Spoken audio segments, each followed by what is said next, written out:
The crystal chandelier above table 7 had been flickering all night, casting fractured shadows across the white tablecloth like broken promises. I'd noticed it during my double shift at Élysée, the kind of restaurant where a single entree cost more than my weekly rent.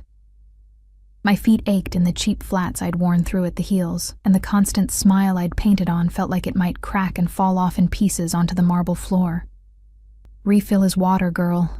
Don't just stand there." Marcel's hiss cut through the classical music floating from hidden speakers. He didn't use my name. After 3 months, I wasn't sure he knew it. I was just another faceless server in black and white, invisible to men in $1,000 suits who discussed things in hushed tones while I poured their wine. I approached table 7 with the water pitcher, my reflection warping in its silver surface. 3 men sat in the private alcove, but only one commanded the space. He sat with his back to the wall. I'd noticed that immediately, how he'd repositioned his chair before sitting, how his eyes had swept the room's exits before he'd even opened the menu. Dark hair touched with silver at the temples, a jaw that looked carved from marble, and a stillness that made the air around him feel heavier. Dangerous. The word whispered through my mind uninvited. His suit probably cost more than my car, if my car hadn't died last month. A thin scar traced his right cheekbone, barely visible but somehow making him more compelling, like a crack in a masterpiece that proved it was real. When I'd taken their order, his voice had been low, accented with something Mediterranean, and he'd looked through me like I was made of glass. I preferred being invisible. Invisible meant safe. "Water, sir?" I kept my eyes down as I reached for his glass, the one closest to his right hand. My fingers brushed the stem, and that's when I saw it. The faintest residue on the rim, almost imperceptible, like someone had run a finger dipped in oil around the edge, but it wasn't oil. The texture was wrong, slightly crystalline where the light hit it. My breath caught. I'd seen something similar once, years ago, when my mother was still alive, before the cancer, before the medical bills that had swallowed our lives. She'd been a nurse. She'd shown me pictures in her textbooks, warned me about things that could kill in doses so small you wouldn't taste them until it was too late. The man was lifting the glass. I didn't think. My hand shot out, knocking the glass sideways. Water cascaded across the pristine tablecloth, soaking the bread basket, dripping onto his lap. Time stopped. The entire restaurant seemed to hold its breath. One of his companions, a bull of a man with a broken nose, half rose from his seat, his hand moving inside his jacket. "I'm so sorry." The words tumbled out too fast, too panicked. "I'm so clumsy. I'll get you another glass immediately. Please forgive me." The man with the scar raised one hand, barely a movement. But the bull sat back down immediately, those eyes, cold as a winter ocean, fixed on me for the first time, really seeing me. My heart hammered against my ribs. I grabbed the fallen glass, my fingers shaking, and reached for a clean one from the tray behind me. "Here. This one is fresh. I'll pour you new water right now." I filled the new glass, setting it beside his plate, but as I picked up the contaminated one, wrapped in a napkin, something made me hesitate. Instead of heading to the kitchen, I slipped it into my apron pocket. Evidence. The word came from nowhere. Evidence of what? I didn't know, but every instinct I had screamed that throwing it away would be a mistake. "You're trembling." His voice cut through my panic, soft as silk over steel. I'm very sorry about the mess, sir. What's your name?" I blinked.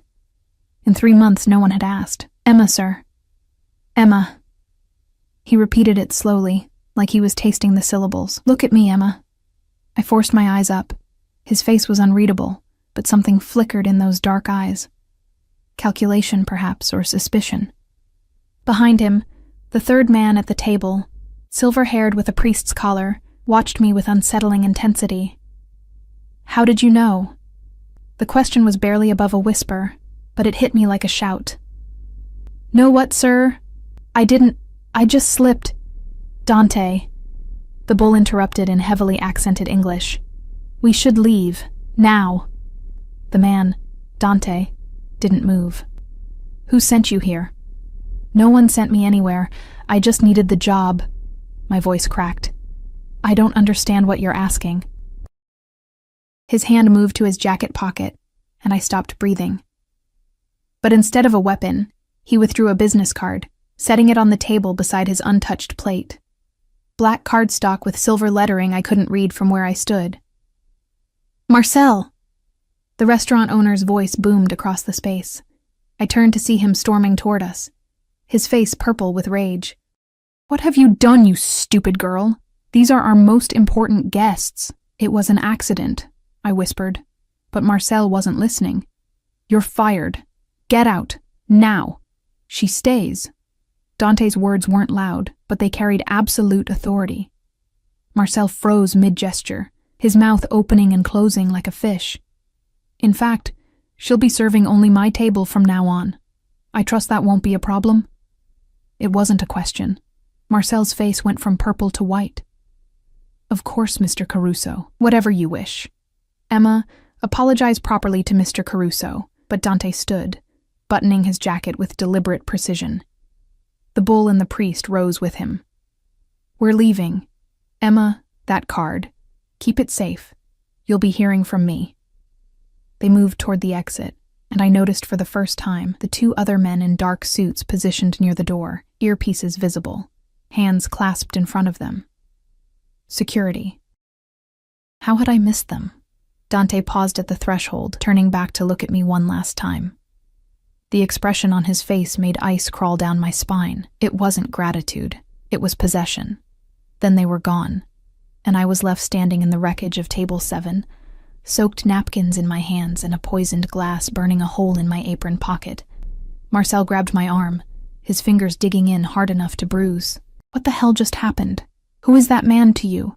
"I don't know him, I swear. Mr. Caruso doesn't make jokes. If he says you serve his table, you serve his table. Do you understand? You do exactly what he wants when he wants it, or we're all dead." The word echoed in my head as Marcel released me and stalked away. I looked down at the business card still on the table. My fingers shook as I picked it up. The silver lettering seemed to shimmer in the flickering light from the dying chandelier. Dante Caruso, import, export, no phone number, no address. Just a name that made the other servers whisper when they thought I couldn't hear. Just a title that meant nothing and everything. And below, handwritten in ink so black it looked like dried blood, Villa Rosa, midnight. Come alone. The glass in my pocket felt heavy as a stone. I thought about throwing it away, about running home to my cramped studio apartment, and pretending this night had never happened, but I knew with sudden, terrible certainty that running was no longer an option. Dante Caruso had looked at me, really looked at me, and seen something he wanted, and men like him always got what they wanted. I worked the rest of my shift in a fog, going through the motions while my mind raced. Every time the door opened, I jumped. Every shadow seemed to hide watching eyes. The other servers avoided me now, as if whatever I'd touched might be contagious. Only Marie, the older French woman who worked the bar, pulled me aside near closing.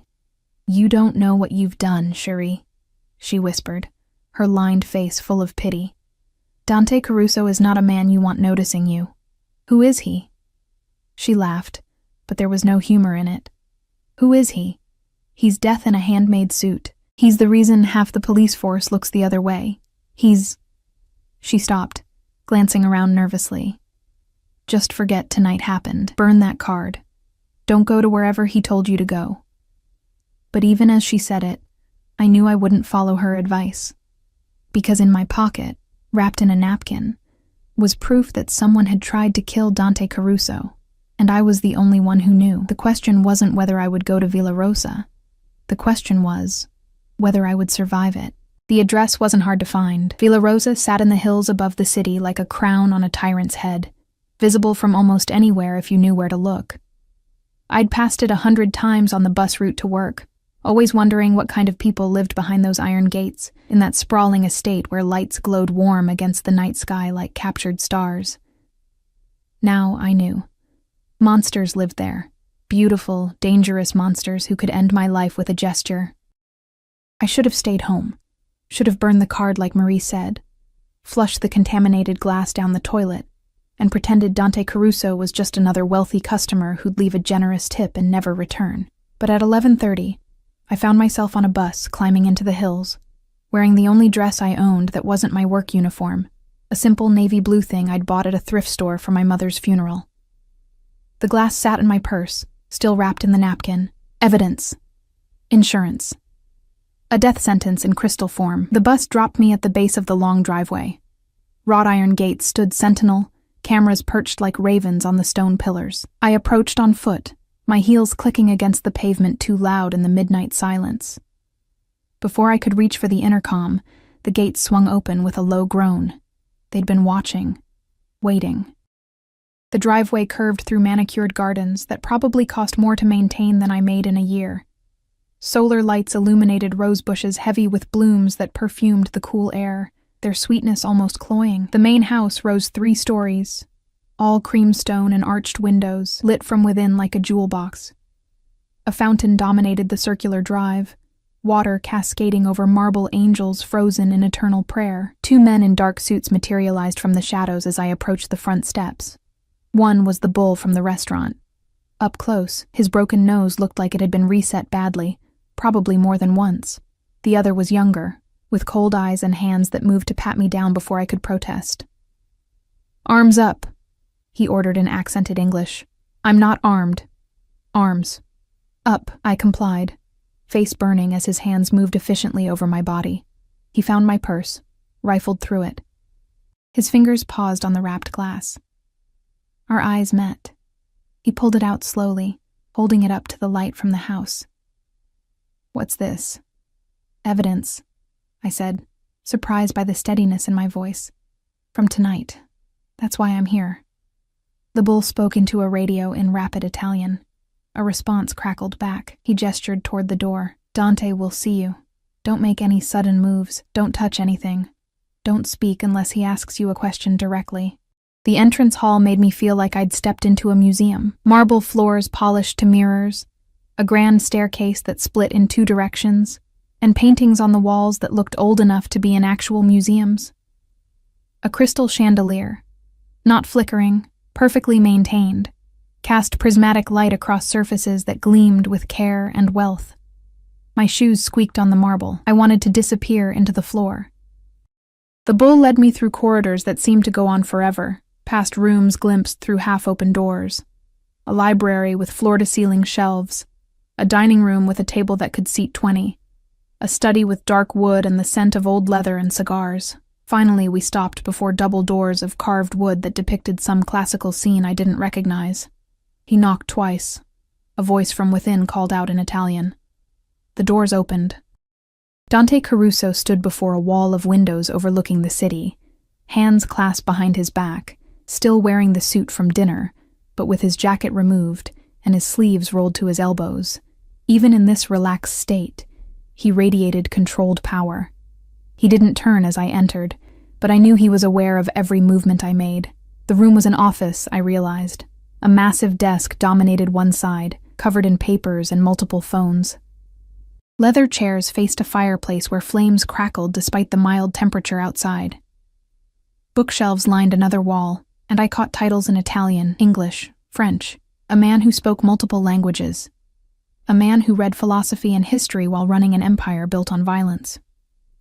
"Leave us," Dante said softly. "Wait outside." The bull hesitated. "Dante, we haven't verified. If she wanted me dead, I would be dead already." He finally turned, those winter ocean eyes finding mine across the room. "Isn't that right, Emma?" My throat was too dry to speak. I nodded. "You brought the glass." It wasn't a question. He'd been listening to the radio exchange. "Put it on my desk." I crossed the room on unsteady legs, placing my purse on the dark leather surface. He moved closer, not touching me, but standing near enough that I could smell his cologne.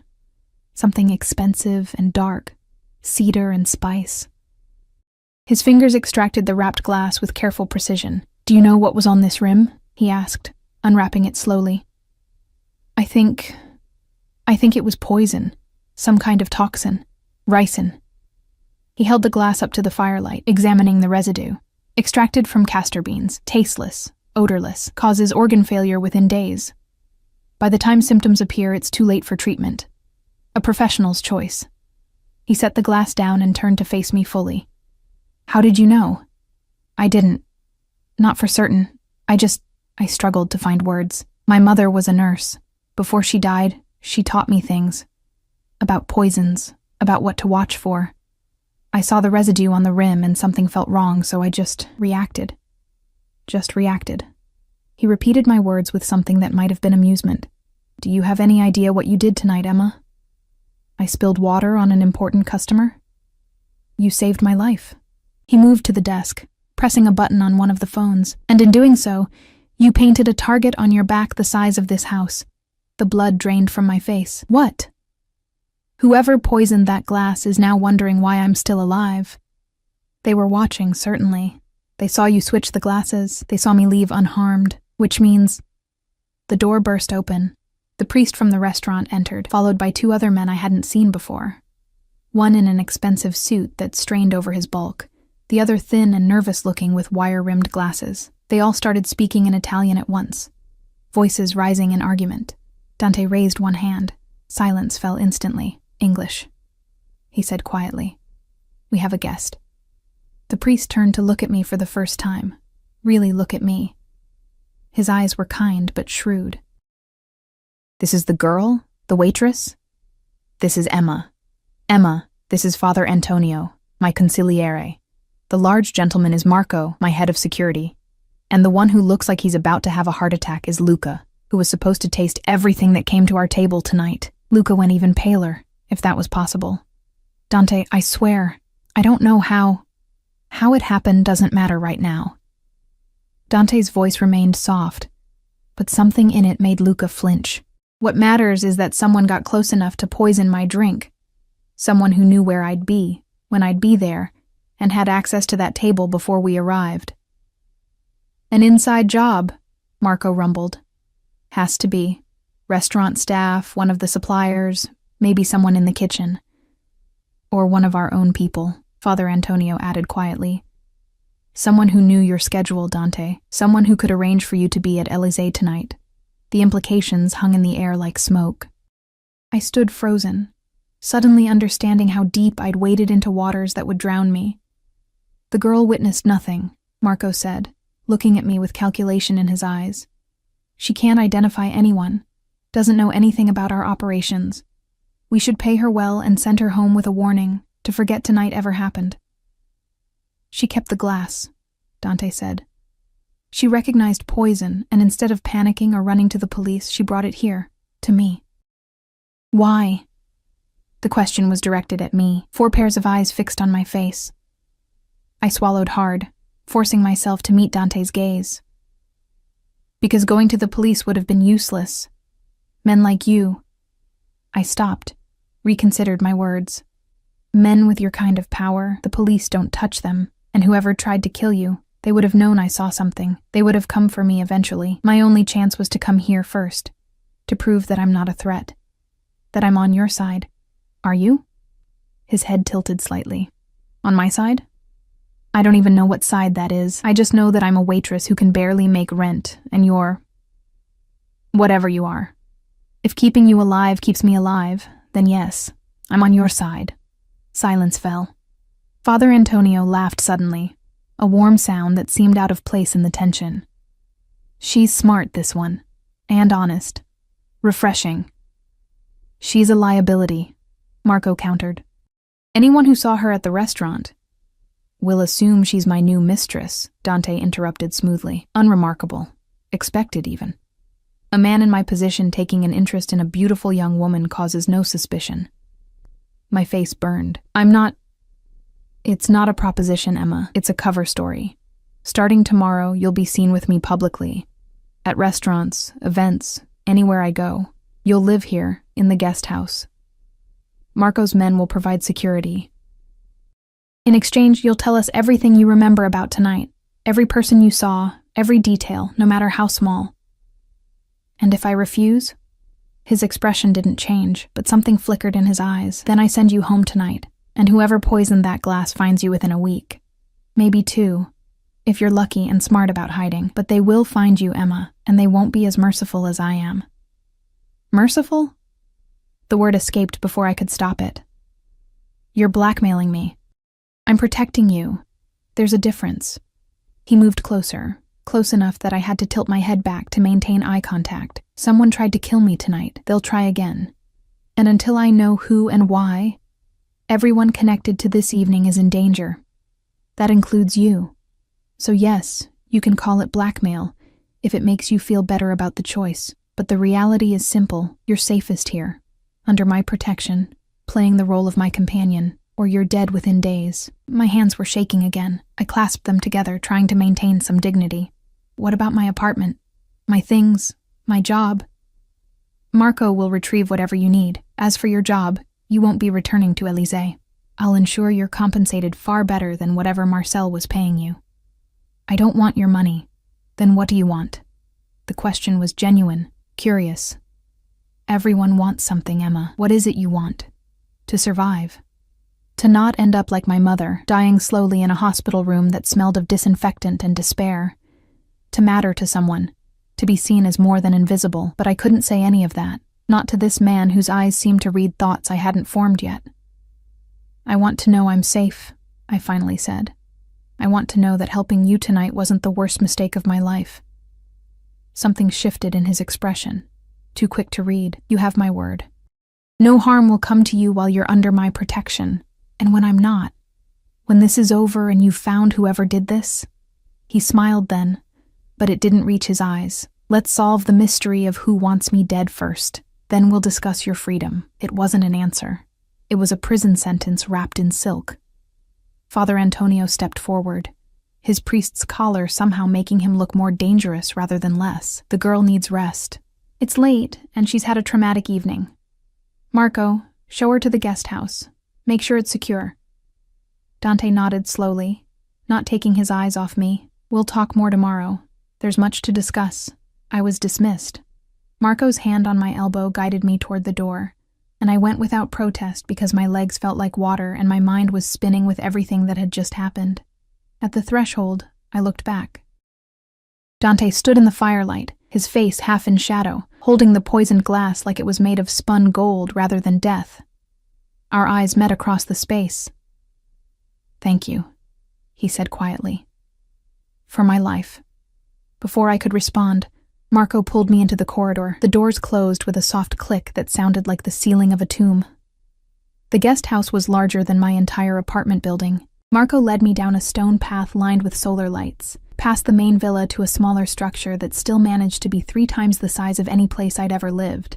White stucco walls, terracotta roof tiles, and windows with actual shutters that looked functional rather than decorative. He unlocked the door with a key from his pocket, stepping inside first to check the rooms while I stood on the threshold like a vampire waiting for an invitation. "Clear," he grunted, returning to hand me the key. "Alarm code is 4782. Don't open the door for anyone except Dante or myself. There are cameras on all approaches. We'll be watching. Kitchen is stocked. Bedroom upstairs. Bathroom attached. Don't try to leave the property. Am I a guest or a prisoner?" His expression didn't change. "Both. Get some sleep. Tomorrow starts early." Then he was gone, footsteps crunching on gravel as he disappeared back toward the main house. I stood alone in the doorway, my purse clutched like a shield, staring into a space that smelled of lavender and lemon polish. Slowly, I stepped inside and closed the door, engaging the lock and the alarm with shaking fingers. The main room was all cream and gold. A sofa that looked too expensive to sit on, a fireplace with a mantel decorated with fresh flowers, a kitchenette with marble counters and appliances I didn't recognize. French doors opened onto a small patio, but heavy curtains had been drawn across them. I checked anyway, confirming they were locked, then moved through the space like a ghost, touching surfaces to prove they were real. Upstairs, the bedroom made me want to cry. A massive 4-poster bed dominated the space, dressed in white linens that probably cost more than my monthly rent. The bathroom had a clawfoot tub, heated floors, and towels so soft they felt like clouds. Someone had already placed toiletries on the counter, expensive brands I'd only seen in magazines. I caught my reflection in the mirror and barely recognized myself. My dark hair had come loose from its bun, falling around a face too pale, with eyes too wide. I looked haunted. Hunted. I was both. Sleep didn't come easily. I lay in that enormous bed, staring at shadows on the ceiling, replaying everything that had happened. The glass. The poison. Dante's eyes when he'd looked at me like I was a puzzle he intended to solve. The way he'd moved, all controlled violence wrapped in expensive fabric. The casual way he'd discussed my death as an inevitability if I didn't comply with his demands. You're safest here, under my protection. Protection. The word tasted like ash. This wasn't protection. It was ownership. He'd claimed me the moment I'd knocked that glass from his hand, marked me as his in front of witnesses who would spread the word through whatever dark networks men like him operated. I was his mistress now, whether I wanted to be or not, his possession, his responsibility, his prisoner.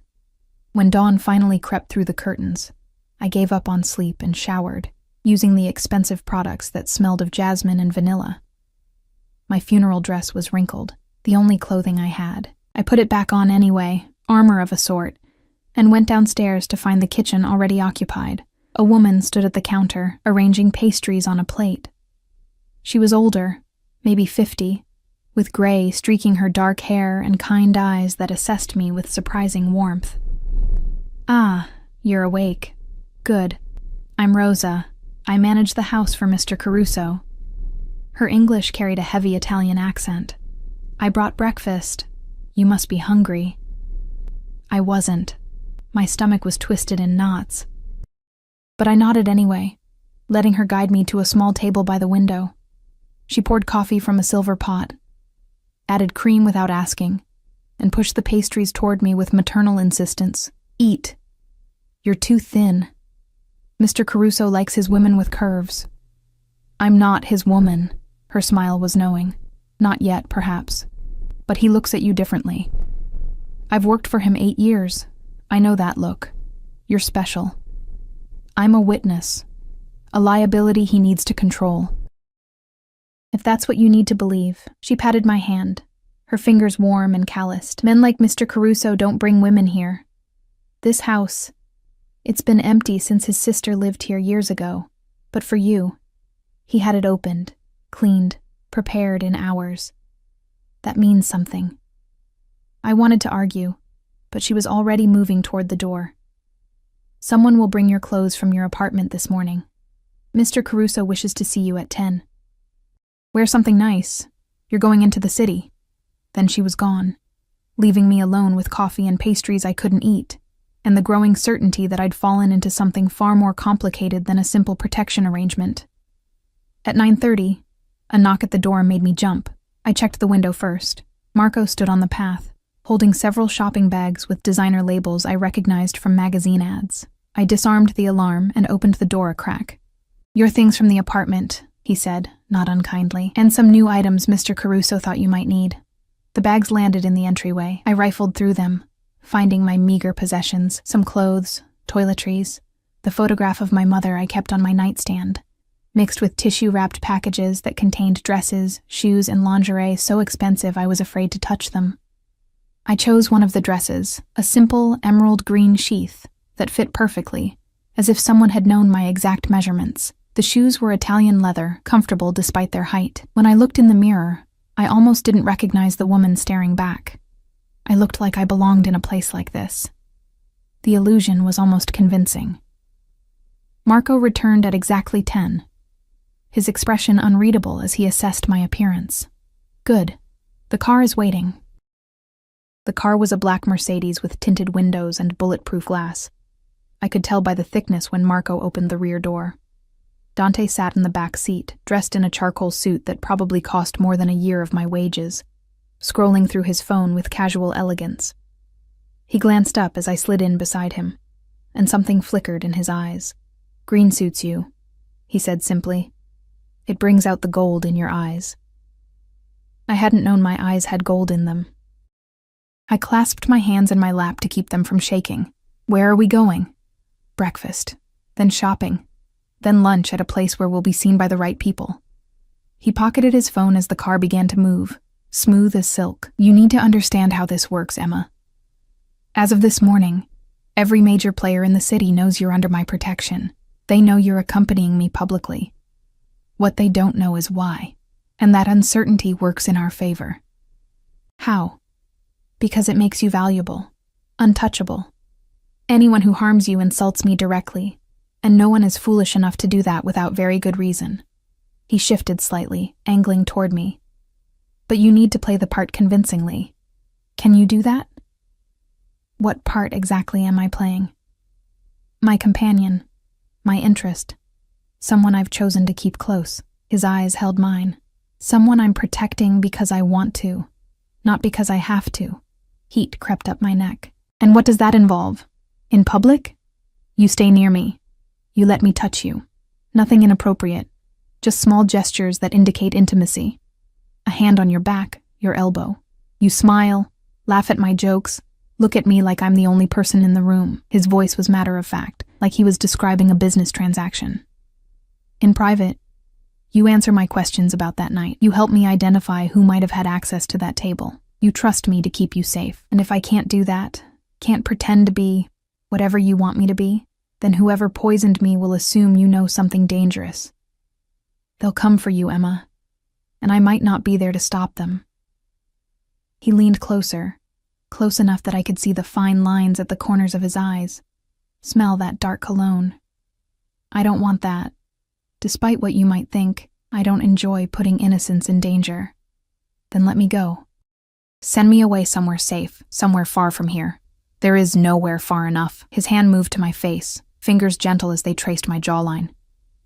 The gesture was so unexpected, so intimate, that I froze. Whoever did this has resources, connections.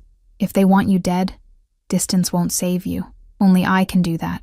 Only my protection, my reputation, my power. Do you understand? I nodded, not trusting my voice. His touch lingered a moment longer, then withdrew. Good. Now let's practice. Smile at me, Emma. Like you're happy to be here. I tried. It felt like a grimace. Better, he said, though his tone suggested otherwise. We'll work on it. The restaurant he chose was in the heart of the city, all glass and steel with a view of the harbor. Heads turned as we entered, whispers following in our wake. Dante's hand rested on the small of my back, possessive and warm through the thin fabric of my dress. The maitre d' practically bowed as he led us to a private table by the windows. Mr. Caruso, such a pleasure. And who is this lovely companion? Emma, Dante said simply, pulling out my chair himself. She'll be joining me frequently from now on. I trust that won't be a problem? Of course not, sir. Whatever you desire. We ordered, or rather, Dante ordered for both of us, dishes I'd never heard of in French and Italian. Wine arrived, red as blood in crystal glasses. He tasted it, approved, and the sommelier poured for us both before disappearing. You're tense, Dante observed quietly. Relax. No one here will harm you. How can you be sure? Because they're all terrified of me. He said it without arrogance, simple fact. See the man in the corner? The one trying not to stare? He owns 3 restaurants in the district. Pays me protection money every month. The woman at the bar? Her husband supplies my import business. The couple by the door? Their son works in my organization. They're all here because I allow it. I looked around the restaurant with new eyes, seeing the careful distance other diners maintained. The way staff moved with extra deference when they approached our table. This wasn't just a meal, it was a display of power, of ownership, of me. Why are you really doing this? I asked suddenly. You could have had me killed, made the problem disappear. Why go to all this trouble? He was quiet for a long moment, swirling wine in his glass. You saved my life. Where I come from, that creates a debt, an obligation. I protect what's mine, Emma, and as of last night, you became mine. I'm not a possession. No. His eyes met mine with unexpected intensity. You're not. You're a puzzle I haven't solved yet, a woman who saw poison and reacted without hesitation, who walked into my home knowing what I am and didn't flinch. You're either very brave or very foolish, and I haven't decided which. Can't I be both? A smile tugged at his lips, genuine this time. Perhaps. We'll see. Our food arrived. Elaborate presentations that looked too beautiful to eat. Dante watched me take the first bite, something almost predatory in his gaze. I forced myself to eat slowly, to pretend this was normal, that I dined with dangerous men in expensive restaurants every day. Tell me about the restaurant, he said after a while. Élysée. How long did you work there? 3 months. Since my mother died and I needed the money for her medical bills. Medical bills? Cancer. She fought for 2 years, but I stopped, not wanting to share this with him. It doesn't matter. She's gone now. It matters. His hand covered mine on the table, warm and strong. To anyone watching, it looked like comfort, intimacy. You're alone. No family, no support system. That's why you needed the job, why you couldn't afford to lose it, why you've never learned to be anything but invisible. The accuracy of his assessment stole my breath. How do you? I make it my business to know things. About threats, about opportunities, about people who interest me. His thumb stroked across my knuckles, a gesture that sent unwanted heat through my veins. You interest me, Emma, very much. I pulled my hand away, needing distance. Because I saved you. Because you saw what others missed. Because you kept the evidence instead of disposing of it. Because you came to me instead of running. He leaned back, that dangerous smile playing at his lips. And because when I look at you, you look back. Most people can't hold my gaze for more than a few seconds. You've been staring at me like you're trying to figure out how to kill me since we sat down. I'm not. But I was. I had been cataloging exits, weapons, ways to escape if this went wrong. Old habits from a childhood spent with a father who'd taught me to always have an exit strategy before he'd abandoned us. You're a survivor, Dante said softly. Like recognizes like, Emma. That's why this will work. Before I could respond, his phone buzzed. He glanced at the screen, his expression darkening. We need to go. Now, what's wrong? They found your apartment. He was already standing, throwing cash on the table. Someone broke in an hour ago. Tore the place apart looking for something. My blood ran cold. Looking for what? Evidence. Information. You, his hand found my elbow, guiding me toward the exit where Marco already waited by the car. Whatever you saw that night, whoever poisoned me, they know you're a loose end, and they're trying to tie you off. The car ride back to Villa Rosa was silent, except for the rapid-fire Italian conversation between Dante and Marco. I caught words here and there, search, security, traitor, but most of it was too fast to follow. My mind raced with images of my tiny apartment destroyed, strangers rifling through my few possessions, looking for me. They would have found nothing. I owned nothing worth taking, nothing that could reveal where I'd gone. But the message was clear. They knew who I was. They knew I'd been there. And they wanted me silenced. When we reached the villa, Dante's hand closed around mine as we walked to the guest house. His grip was firm, almost painful, and when we were inside with the door locked behind us, he turned to face me with something raw in his expression. This is real now, he said quietly. This isn't just protection, isn't just cover story. Someone wants you dead, Emma, and they won't stop until they succeed, or I stop them first. So what do? We find them before they find you. He stepped closer, close enough that I had to tilt my head back to meet his eyes. And you stay close to me, closer than you've ever been to anyone. Because the moment you're out of my sight, you're vulnerable. Do you understand? I nodded, my heart hammering against my ribs. Good. His hand came up to cup my face, thumb brushing my cheek in a gesture that felt too intimate, too real. I won't let them hurt you. I promise you that. It should have felt like comfort. Instead, it felt like a collar snapping closed around my neck, beautiful and suffocating all at once. 3 days passed in a blur of carefully orchestrated public appearances and private interrogations. Dante kept me close, so close I could map the scar on his cheekbone with my eyes closed. Memorize the cadence of his breathing when he was angry versus when he was merely calculating. We dined at exclusive restaurants, where men in expensive suits nodded respectfully, and women watched me with barely concealed envy or hostility. We attended a gallery opening where abstract paintings sold for 6 figures, and Dante's hand never left the small of my back. We walked through a street market where vendors called out greetings, and Dante bought me fresh flowers like we were normal people on a normal date. But nothing about this was normal. Every night, we returned to the villa, and Father Antonio would join us in Dante's study, pulling out photographs, documents, lists of names. They'd ask me the same questions in different ways. Who had I seen at the restaurant that night? Had anyone acted strangely? Did I remember faces, voices, anything unusual? I told them everything I could remember. The nervous busboy who kept checking his phone, the kitchen manager who'd argued with Marcel about scheduling, the delivery driver I'd seen leaving through the back entrance just before my shift started. Marco's men investigated each lead with surgical precision. The busboy had been gambling, deep in debt, but his phone records showed nothing suspicious. The kitchen manager had an alibi for the hours surrounding the poisoning. The delivery driver was legitimate, his truck searched and cleared. Dead end after dead end, someone on the inside, Father Antonio insisted during one late-night session, his kind face creased with frustration.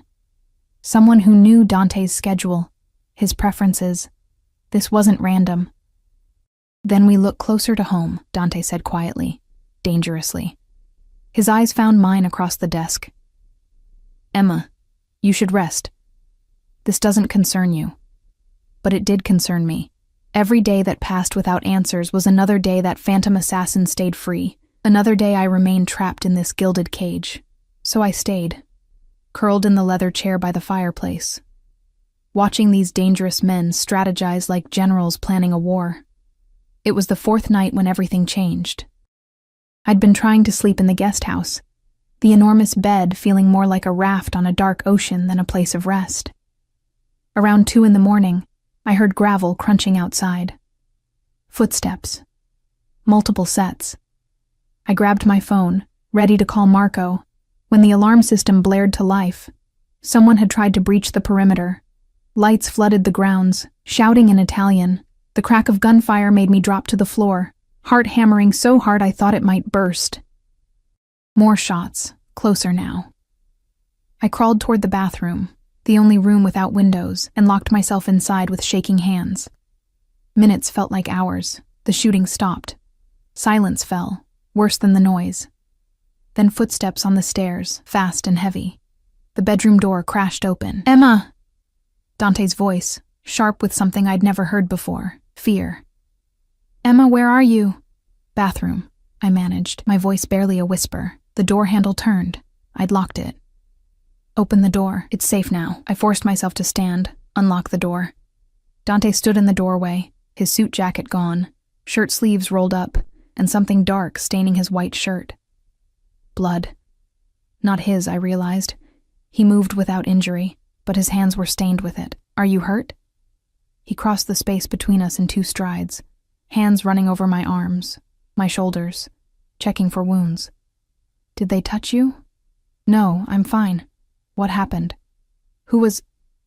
3 men tried to breach the property. Professional killers.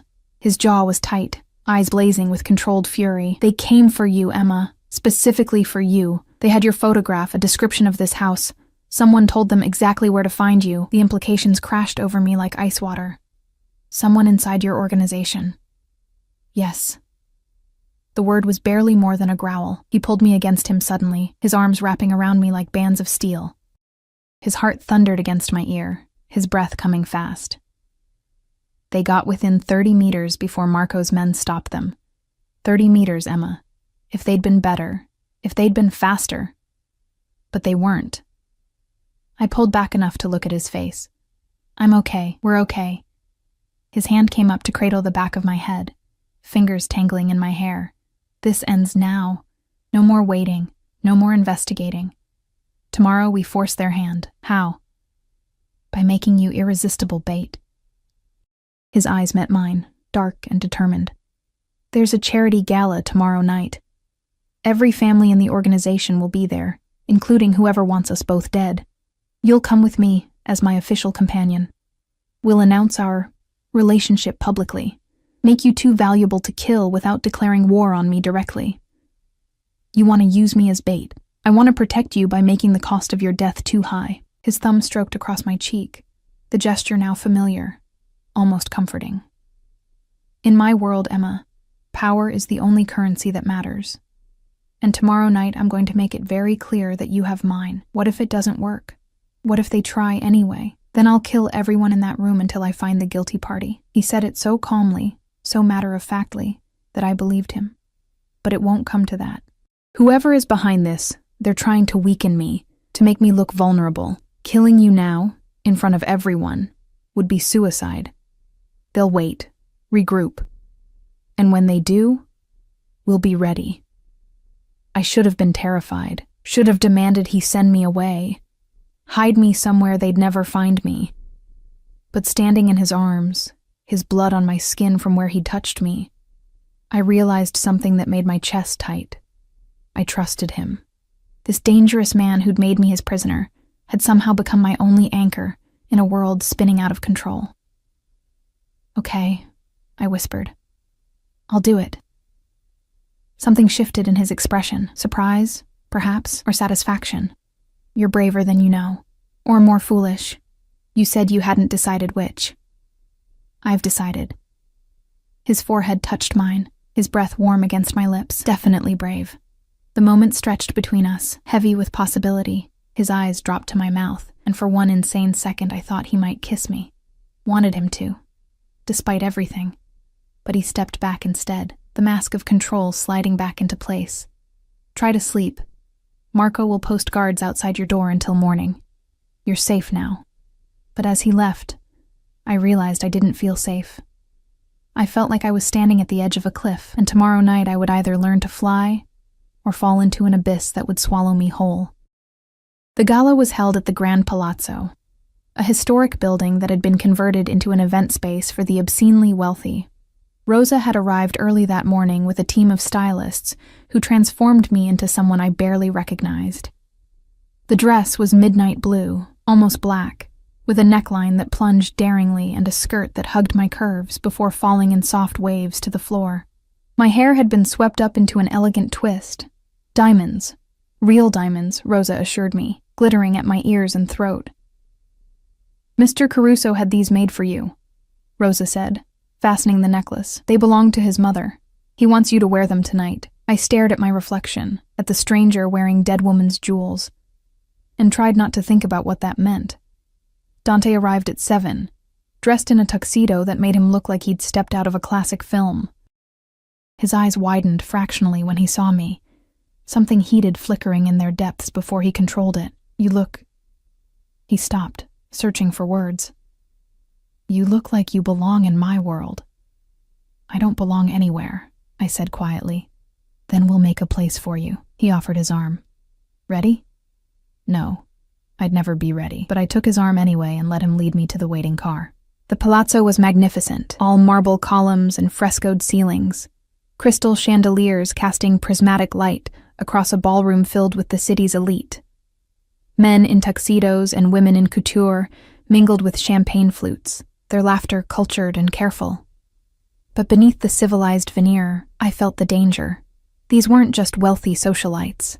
These were the families that ran the city's underworld, dressed in Armani and pretending at respectability. Heads turned as we entered. Whispers rippled through the crowd like wind through wheat. Dante's hand tightened on mine, possessive and protective. "Stay close," he murmured. "Smile. Remember, you're here because I want you here. Act like you belong." We moved through the crowd, Dante accepting greetings and introducing me with casual ownership. "This is Emma. She's under my personal protection." The message was clear. Touch her, and die. Several men assessed me with calculating eyes, their expressions revealing nothing. Several women looked at me with barely concealed hostility. I was an outsider, an unknown variable in their carefully balanced equations of power. Father Antonio materialized from the crowd, dressed in his usual priest's garb despite the formal occasion. "They're watching," he said quietly to Dante. "Russo, Constantino, the Marchetti brothers, all the usual suspects. Let them watch." Dante's arm slid around my waist, pulling me against his side. To anyone observing, it looked like affection. I felt the tension coiled in his muscles, ready to strike. "Where's Marco?"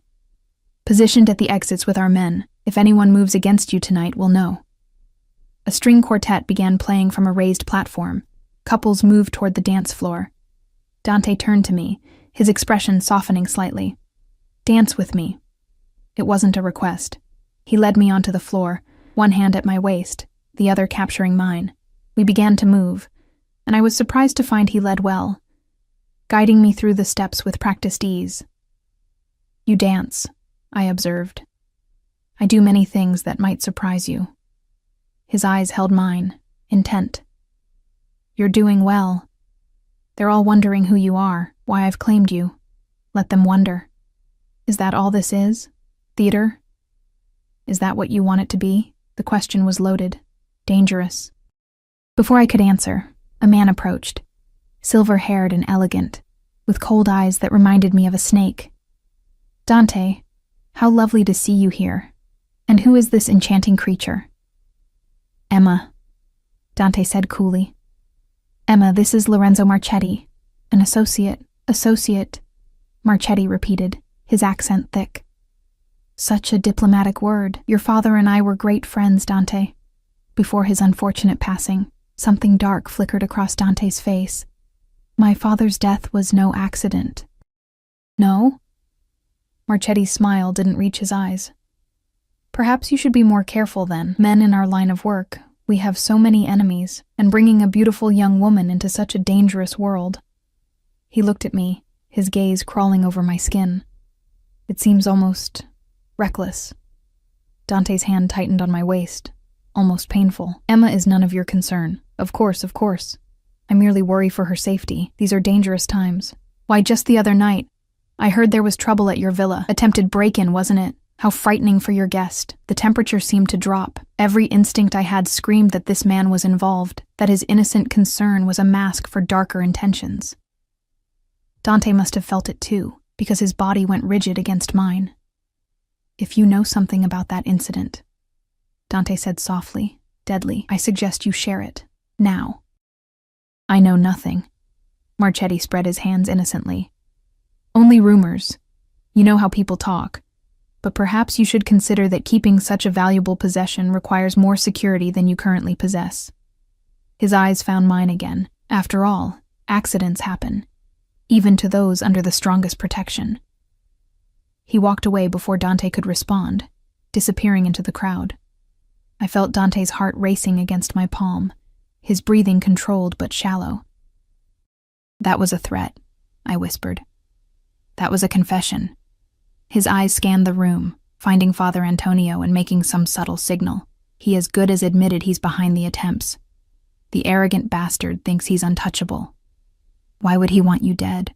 My father's territory, his businesses, everything I inherited when he died. Dante's voice was hard as granite. Marchetti wanted it all, thought he could take it once my father was gone. But I was stronger than he expected.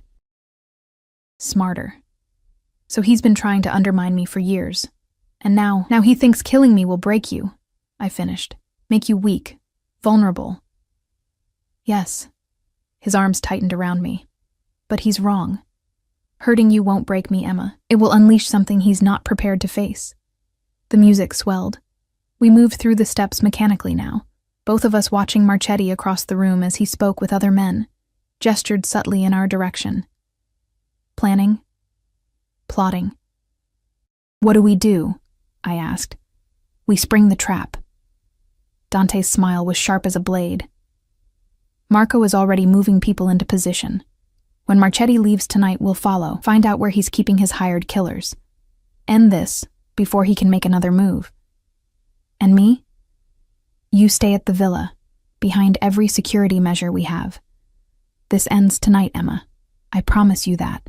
But promises in this world, I was learning, were written in blood and broken as easily as glass." The rest of the evening passed in a haze of forced pleasantries and gathering tension. Dante kept me close, his hand never leaving my body, marking me as his in every gesture. I caught glimpses of Marco positioning men near exits, saw Father Antonio in quiet conversation with people I didn't recognize. The trap was being set, pieces moving into place for a confrontation that would come after the music stopped and the civilized masks came off. Around 11, Marchetti made his exit with a small entourage. Dante watched him go with predatory focus. "It's time," he said quietly. He turned to me, his hand cupping my face with unexpected gentleness. "Marco will take you back to the villa." Lock yourself in the guest house and don't open the door for anyone except me. Do you understand? Be careful, I whispered, the words escaping before I could stop them. Something in his expression softened. I'm always careful. But tonight, I have a reason to come back alive. His thumb brushed across my lips, so quickly I almost missed it. Then he was gone, moving through the crowd with Father Antonio and several other men, leaving me standing alone in my borrowed finery and dead woman's jewels. Marco appeared at my elbow. Time to go, miss. The ride back to Villa Rosa felt longer than it should have. I kept checking my phone, waiting for news, for anything. Marco's expression revealed nothing as he walked me to the guest house, checked the rooms personally, and set the alarm. He'll be back by morning, Marco said gruffly. Dante doesn't lose, but everyone loses eventually, I thought as he left. Everyone's luck runs out. I changed out of the gown, washed off the makeup, removed the diamonds and placed them carefully in their velvet box. Then I sat on the edge of that enormous bed and waited, watching the clock tick past midnight, past 1, past 2 in the morning. At 3:15, I heard the car. Footsteps on gravel, fast and purposeful. The alarm disengaged. The door opened. I flew down the stairs to find Dante standing in the entrance, blood on his knuckles, his tuxedo jacket gone, his shirt torn, but alive. He was alive. It's done, he said simply. Marchetti confessed before he died. His men are either dead or in custody. You're safe now, Emma. It's over. I should have felt relief. Instead, I felt the strangest sense of loss. As if the end of the danger meant the end of everything else too, the end of needing his protection. The end of staying close. The end of mattering to someone powerful enough to keep the monsters at bay. What happens now? I asked. He moved toward me slowly, like he was approaching something wild that might bolt. That depends on you. On me? You're free to go. I'll give you money, set you up somewhere safe. You can start over, be anyone you want to be. No one will touch you. I'll make sure of that. He stopped an arm's length away. Or you can stay. My heart hammered. Stay? Here. With me. His hand reached out, tentative, and brushed a strand of hair behind my ear. This started as protection, as necessity. But somewhere along the way it became something else. At least for me. You're not just a responsibility anymore, Emma. You're... He stopped, searching for words. You're the only person who looks at me and sees a man instead of a monster.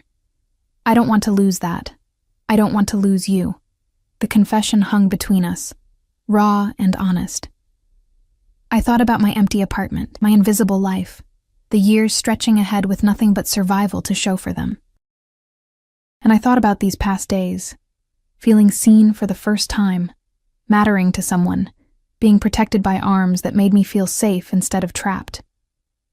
If I stay, I said slowly, I need it to be real. Not pretend, not for show. Real. It's already real. He closed the distance between us, his hands framing my face. It's been real since the moment you knocked that glass from my hand. You saved my life, Emma. Let me spend the rest of mine proving I'm worth saving. When he kissed me, it felt like falling and flying at the same time. Terrifying and exhilarating and inevitable. His arms wrapped around me, pulling me close, and I melted into him, into this dangerous man who'd somehow become my salvation instead of my destruction. Tomorrow would bring new complications, new challenges. But tonight, in the darkness of Villa Rosa, I chose to stay in the cage that no longer felt like a prison. I chose him. 6 months later, I stood in the kitchen of the main villa, my kitchen now, not the guest house, preparing coffee the way Dante liked it. Strong, black, with just a hint of sugar. Dawn light filtered through the windows, painting everything gold, and I found myself smiling at the simple domesticity of the moment. How strange that this had become my life.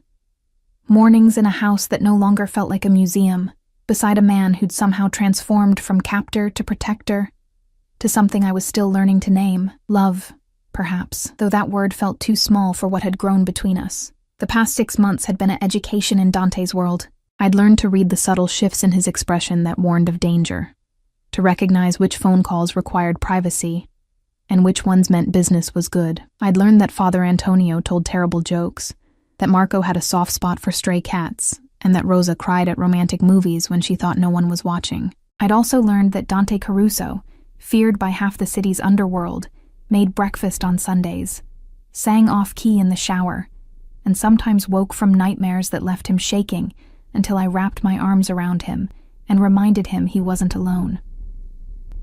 "You're thinking too loud," his voice rumbled from the doorway. He stood there in a white t-shirt and dark pajama pants, hair mussed from sleep, looking more human than the man in expensive suits who ran an empire. "I can hear the gears turning from here." "Just remembering," I said, pouring his coffee, "how scared I was that first night. How certain I was that I'd never survive this world. And now—" He crossed to me, arms sliding around my waist from behind, chin resting on my shoulder. "Now I'm exactly where I'm supposed to be." I leaned back against him, solid and warm. "Does that make me crazy? It makes you mine." His lips brushed my temple, which, yes, might be a form of insanity. The coffee forgotten, I turned in his arms to face him.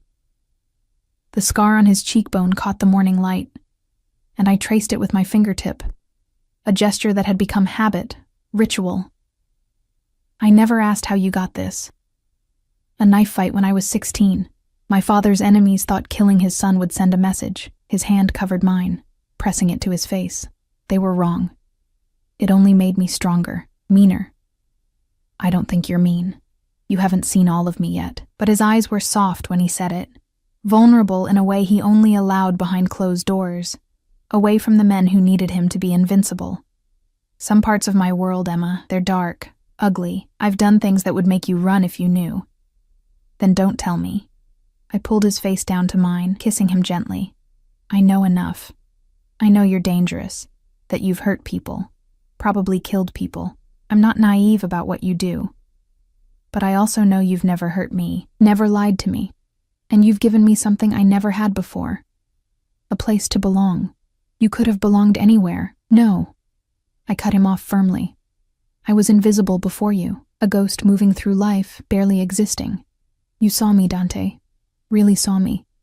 How could I not fall in love with that?" The words hung between us, the first time either of us had said them aloud. His eyes widened fractionally, something raw and unguarded flashing across his face.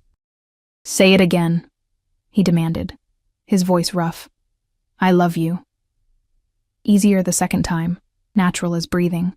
"I love you, Dante Caruso, and I choose to stay in this world with you. Not because I'm trapped, but because this is where I want to be." He kissed me then, deep and claiming, and I lost myself in it, in him. Until Rosa's polite cough from the doorway made us break apart. "Breakfast will be ready in 20 minutes, she announced, studiously not looking at us. And Father Antonio called. "He's on his way with news about the Constantino situation." Dante's expression shifted, business replacing intimacy. "Tell him to use the study entrance. I don't want Emma involved in this." "I'm already involved," I protested. "I live here. I'm part of your life. You can't protect me from everything. I can try." But he was smiling slightly, acknowledging the argument we'd had a dozen times. I wasn't content to be a kept woman, ignorant of the business that funded our life. I'd started sitting in on some meetings, learning the legitimate side of Dante's empire, the import businesses, the real estate holdings, the investments that looked clean on paper even if their origins were murky. I'd never be part of the violence, the criminal operations. That was a line we'd both agreed on. But I could understand his world without being swallowed by it. Father Antonio arrived as promised, his expression grave. We gathered in Dante's study, the room where this had all begun, where I'd stood 6 months ago holding a poisoned glass and not knowing my life was about to transform completely. "The Constantino family wants to meet," Father Antonio said without preamble. "They've heard about Emma, about your relationship. They want to discuss terms for a treaty." "Why?" Dante's voice was suspicious. "We've been at a stalemate for years. What changed? You changed." Father Antonio's eyes flickered to me. "You have something worth protecting now, something vulnerable. They see an opportunity." Ice crawled down my spine. "An opportunity for what?" "Leverage," Marco answered, appearing in the doorway. He'd been doing that lately, materializing when danger was discussed, as if he'd appointed himself my personal guardian. They think threatening Emma will force Dante to negotiate from weakness. Then they're idiots, I said flatly. Threatening me would just make him burn their entire operation to the ground. Dante's hand found mine, squeezed. She's not wrong, but we should take the meeting anyway. Show them Emma isn't a weakness, she's a strength. That attacking her means declaring war on me, and that's a war they can't win. You want to bring her to the meeting? Father Antonio's eyebrows rose. Dante, that's... Smart, Dante interrupted. They're expecting me to hide her, to treat her like a secret shame. Bringing her openly, showing them she's under my protection and that I'm proud of that, it sends a message. It shows confidence, power. Or it paints a target on her back, Marco countered. The target's already there, has been since the night she saved my life. Dante stood, pulling me up with him. Emma, what do you think? Will you do this with me? 6 months ago, I would have been terrified. 6 months ago, I was a waitress who flinched at raised voices and made herself invisible to survive. But 6 months can change a person, especially when they're loved by someone powerful enough to reshape the world around them. When's the meeting? I asked. Dante's smile was fierce with pride.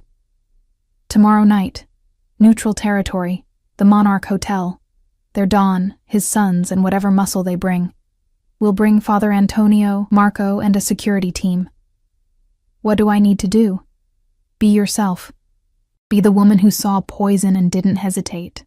Be the woman who walked into a mafia boss's house and demanded protection instead of begging for mercy. His hand cupped my face. Be the woman I fell in love with. My breath caught. He'd said it.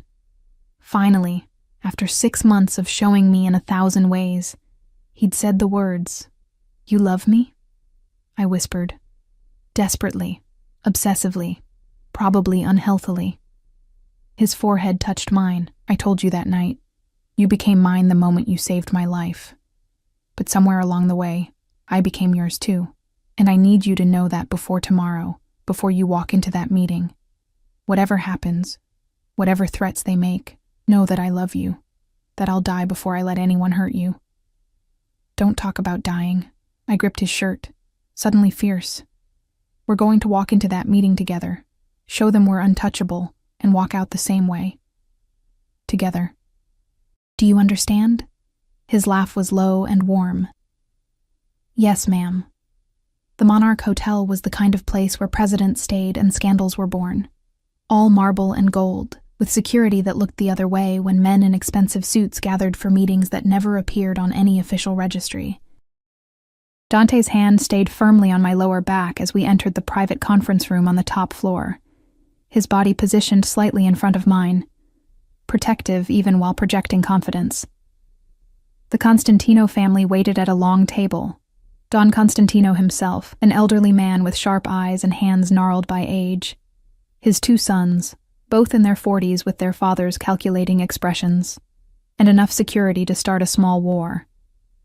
They rose as we entered, the gesture respectful but wary. Dante, Don Constantino greeted in heavily accented English. Thank you for agreeing to meet, and this must be the famous Emma. His eyes assessed me like I was livestock at auction. Beautiful. I see why you keep her close. Emma is here because she chooses to be, Dante said coolly, pulling out my chair himself before sitting beside me. Not because I keep her anywhere. I suggest you remember that. The older son, Roberto, if I remembered correctly, smirked. Of course. We meant no disrespect. We simply wanted to meet the woman who's captured your attention so completely. It's not like you, Dante, to be so distracted. I'm not distracted. I'm focused. There's a difference. Dante's hand found mine under the table, his grip firm. You wanted this meeting, Don Constantino. State your business. Direct. I appreciate that. The Don steepled his fingers. Very well. The territories you control in the Port District.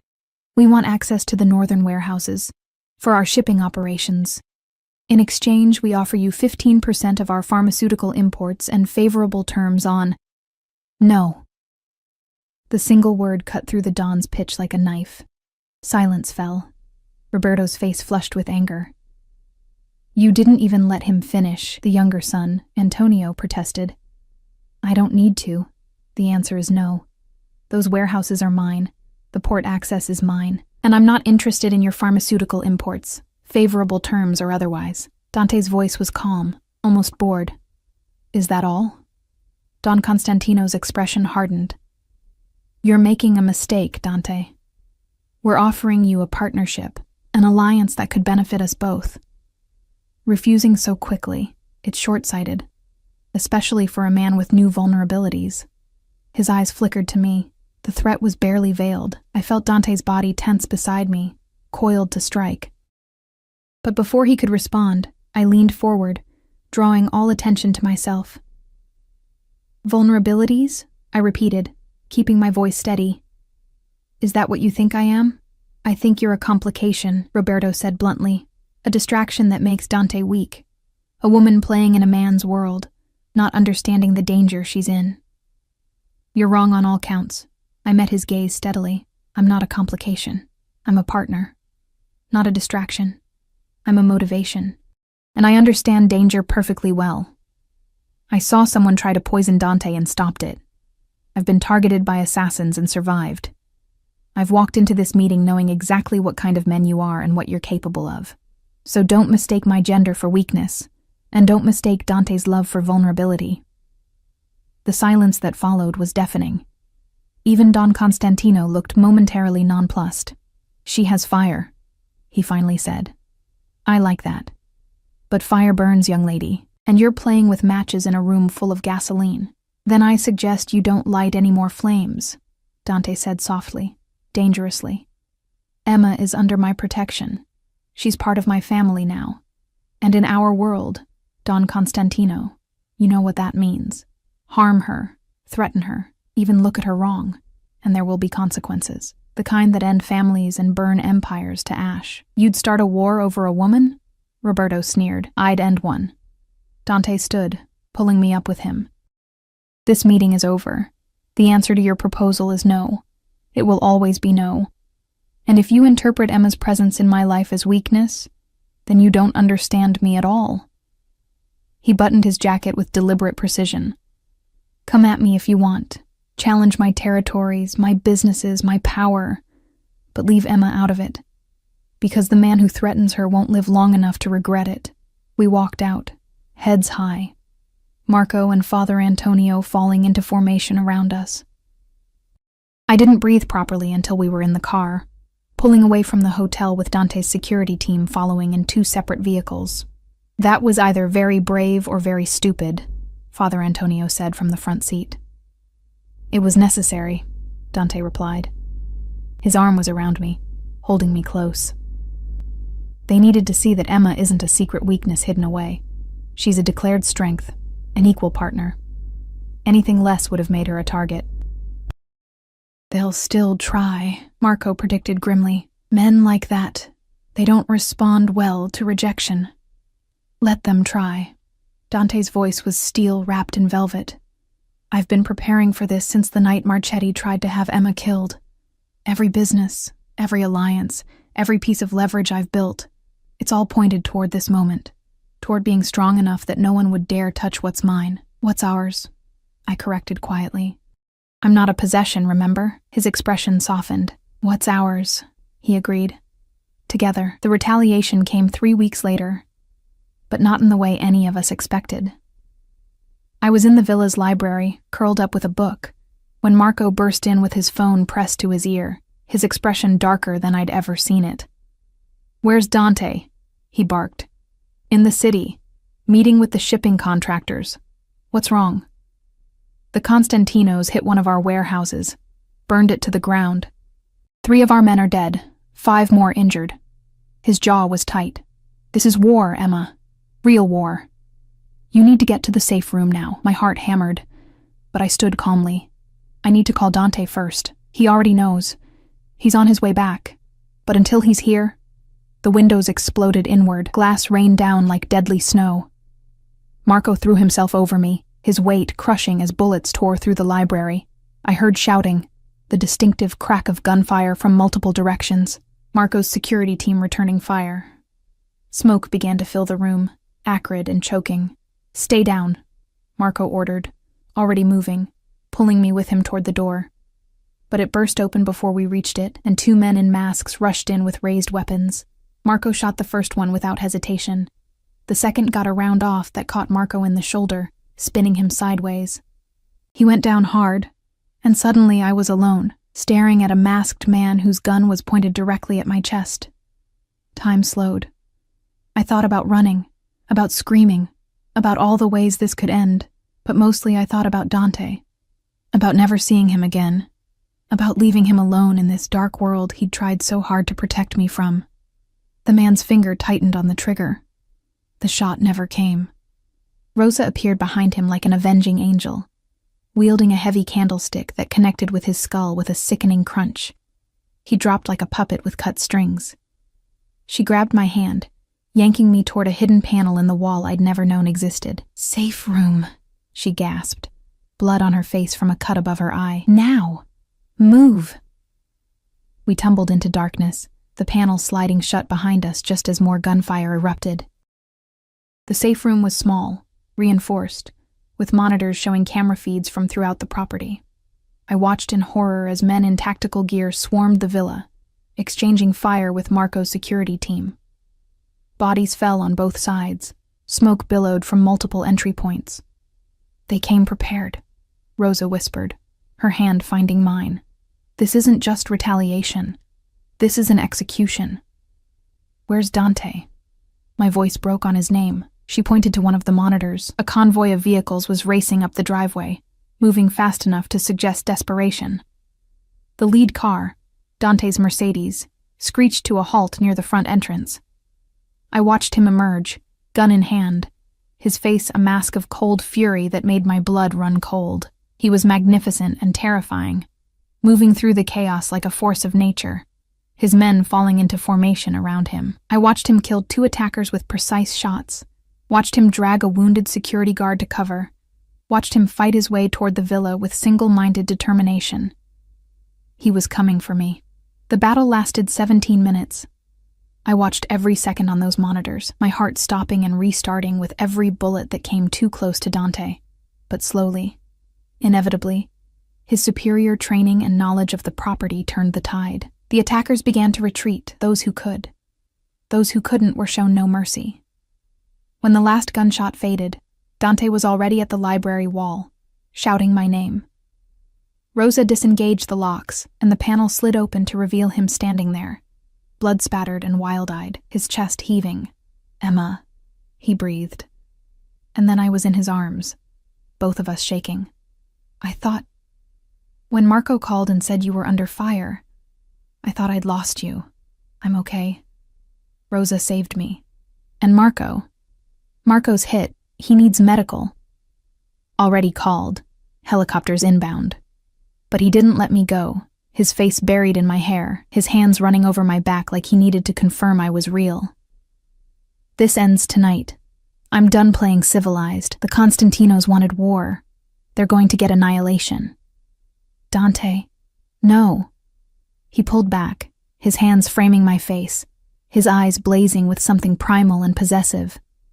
"They came into my home. They tried to kill you. There's no negotiation now, no mercy, no half measures. I'm going to erase them from existence, and I'm going to make it hurt." Father Antonio appeared in the doorway, his priest's collar askew, a gun in his hand that looked wrong and right at the same time. "We have 3 of their men alive. They're being questioned." "Good." Dante's smile was sharp as broken glass. "Find out who gave the order, who planned this, and where the rest of their family is hiding. Then prepare the men." "We move tonight. Dante," I said quietly, urgently. "If you do this, if you wipe out an entire family, there's no coming back from that. The other families will have to respond. You'll be starting something that could destroy everything you've built." "I know." His eyes met mine, and I saw the cost there, the weight of what he was about to do, the lives that would be ended, the blood that would be spilled. But they made their choice when they came for you. When they decided that hurting the woman I love was an acceptable strategy. So now I'll make mine. And I choose you, Emma. I choose protecting you over peace. I choose our future over their existence. I choose love over power. The words hit me like a physical blow. He was willing to risk everything, his empire, his position, his life, to keep me safe.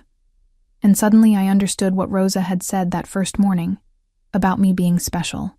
Dante Caruso, who'd built an empire on calculated decisions and cold logic, was about to commit emotional, irrational vengeance because someone had threatened what he loved. He was willing to burn the world for me. Then I'm coming with you, I said. Absolutely not. I'm coming with you, I repeated firmly. Not to fight, not to be in danger, but to be there, to witness what you're doing in my name. If you're going to risk everything for me, the least I can do is stand beside you when you do it. We stared at each other, wills clashing. Finally, he nodded slowly. You stay in the car, behind bulletproof glass, with Marco's best men surrounding you. The moment anything goes wrong, they get you out. Agreed? Agreed. The Constantino compound was in the industrial district, a fortress disguised as a manufacturing plant. Dante's convoy approached in the hours before dawn, when the world was caught between darkness and light. I sat in the back of the Mercedes, Rosa beside me for company, watching through tinted windows as Dante's men moved into position. Father Antonio had gotten the information they needed. Don Constantino and both his sons were inside, along with their remaining security force. Dante had given them one chance: surrender peacefully and accept exile, or fight and be destroyed. They chose to fight. The battle was brief but brutal. Dante's men moved with military precision, breaching walls and overwhelming defenses with superior numbers and tactics. I heard the gunfire, saw the muzzle flashes, and forced myself not to look away. This was the reality of Dante's world, the violence that funded the beautiful villa, the expensive clothes, the life of luxury I'd chosen to share. When it was over, Dante emerged from the building, his clothes torn, blood on his hands. He came directly to the car, opening my door with shaking fingers. It's done, he said hoarsely. Don Constantino is dead. His sons are dead. Their operations are destroyed. It's over. I took his blood-stained hands in mine, not flinching from what they'd done. And now? Now we rebuild. Make peace with the other families. Show them this was about protection, not conquest, that I'll leave them alone as long as they leave us alone. His eyes searched mine, vulnerable and uncertain. Can you live with what I've done, with what I am? I thought about it. Really thought about it. About the violence, the darkness, the blood on his hands that would never fully wash away. About the life I'd chosen, the man I loved, the future that stretched ahead of us. Yes, I said simply. Because I know who you are when the doors close and the world falls away. I know the man who makes breakfast on Sundays, who has nightmares and needs to be held, who would burn empires to keep the people he loves safe. That's the man I choose, not in spite of the darkness, but with full knowledge of it. He kissed me then, desperate and grateful, and I tasted salt, tears or blood, I couldn't tell. Maybe both. Maybe it didn't matter. 3 months later, I stood in the gardens of Villa Rosa wearing a white dress that had been custom-made in Milan, diamonds at my throat that had once belonged to Dante's mother, and a smile that came easier now than it ever had before. The sun was setting, painting everything gold and amber, and a small gathering of witnesses, Father Antonio, Marco, recovered from his shoulder wound, Rosa, and a handful of Dante's most trusted people, watched as we exchanged vows. Not in a church. Dante's relationship with God was complicated at best, but in the gardens where I'd first walked as a prisoner and now walked as a bride, where I'd learned that love could grow in the strangest soil, that monsters could be men, and men could be monsters, and that sometimes salvation came from the most unexpected places. I promise to protect you, Dante said, his voice steady despite the emotion in his eyes. To cherish you, to stand beside you against whatever darkness comes, to be worthy of the gift you gave me that night, when you saved my life and changed everything. I promise to see you, I replied, tears streaming freely down my face. all of you. The darkness and the light, to choose you every day, in full knowledge of what that means. To build a life with you that's worth protecting. Father Antonio pronounced us married with a smile that suggested he knew exactly how unlikely this pairing was, and how perfect. Dante kissed me as the sun dipped below the horizon, and I felt like I'd finally come home. Later, after the celebration, we stood together on the terrace overlooking the city, the empire Dante had fought to protect, the world we'd navigate together. His arms wrapped around me from behind, his chin resting on my shoulder, and we watched the lights flicker to life in the darkness. "Any regrets?" he asked quietly. I thought about the waitress I'd been. Invisible, exhausted, surviving rather than living. I thought about the night I'd seen poison on a glass rim and made a choice that changed everything. I thought about fear and danger, and learning to love a man whose hands had killed, but whose heart had saved me. "Not a single one," I said, turning in his arms to face him. "You?" "Only that it took me so long to find you." His hand came up to cup my face, thumb tracing my cheekbone with infinite gentleness. "Emma Caruso. My wife. My salvation. My home. And you're mine," I whispered against his lips. "Monster and man, darkness and light. All of you. Always." We kissed as the city sparkled below us, two unlikely souls who'd found each other in the most impossible circumstances and chosen to build something beautiful from the ashes of violence and fear. It wasn't a fairy tale. There was too much blood for that, too much darkness that would never fully fade. But it was ours, and that made it perfect. The glass I'd switched that night sat on a shelf in Dante's study, empty but preserved, a reminder of how everything had started, of the split-second decision that had saved a life and transformed two more. Sometimes I looked at it and marveled at the butterfly effect of that single choice, how one moment of instinct had led to this. Love found in the last place anyone would think to look for it, in the arms of a monster who turned out to be a man, in the heart of a darkness that held unexpected light, in a world of violence that somehow made room for tenderness. And as Dante carried me inside, his laughter warm against my neck, I knew with absolute certainty that I'd choose it all again, the fear, the danger, the impossible odds, because it had led me here, home.